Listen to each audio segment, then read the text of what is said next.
भारत जो विश्व गुरु के रूप में दुनिया का नेतृत्व करता है, जो हमेशा कहता है कि सबको बराबर का अधिकार मिले, जब भगवान राम और कृष्ण की धरती पर गांधी का अपमान, कौन गांधी जिनको भारत का पिता कहा जाता है, वो गांधी जब गोली लगी तो उसके बाद बोला हे राम, और आप उनके लिए कह रहे हैं कि गांधी को आज लोग जानने लगे। जब इतना घमंड हो जाए तो आप समझ लीजिए कि घमंड रावण का भी नहीं चला।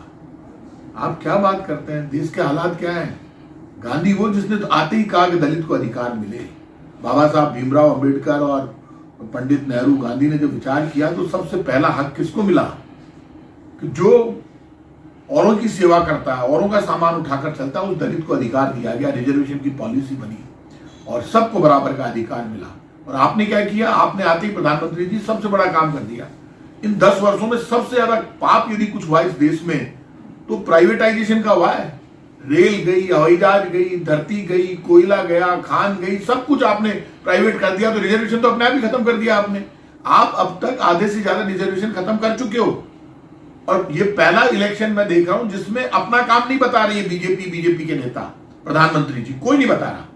सिर्फ कांग्रेस के ऊपर बोल रहे हैं, राहुल गांधी पर बोल रहे हैं, महात्मा गांधी पर बोल रहे हैं, पंडित नेहरू पर बोल रहे हैं, इधर उधर की बात करते हैं।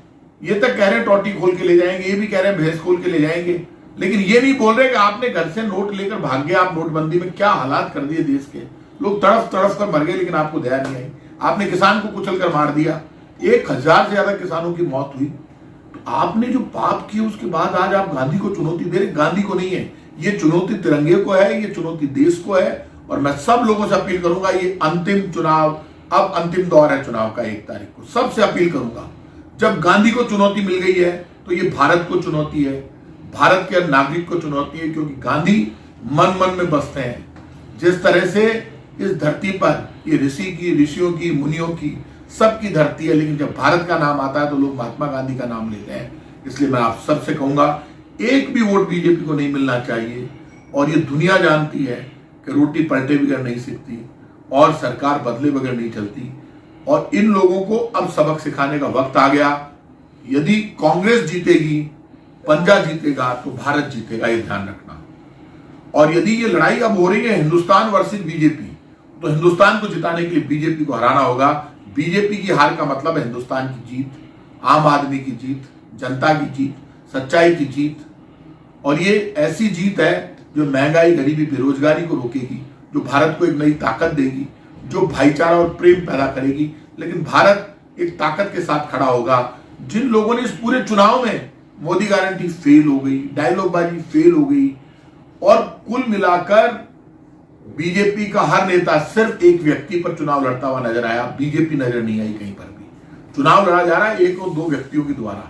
इसलिए मैं बीजेपी के कार्यकर्ताओं से भी रिक्वेस्ट करूंगा, पार्टियों का सवाल नहीं है, देश का सवाल है। मैं बीजेपी के कार्यकर्ता से भी कहूंगा, यदि बीजेपी को भी बचाना चाहते हो, देश को बचाना चाहते हो, तो इस बार कांग्रेस को वोट करना चाहिए। सबक सिखाना चाहिए ऐसे घमंडी लोगों को जो गांधी को चुनौती दे रहे हैं, भारत को चुनौती दे रहे हैं। आप सबसे अपील करूंगा, लास्ट दौर चल रहा है, इसमें आप कांग्रेस को वोट करें, देश को वोट करें, भारत को वोट करें।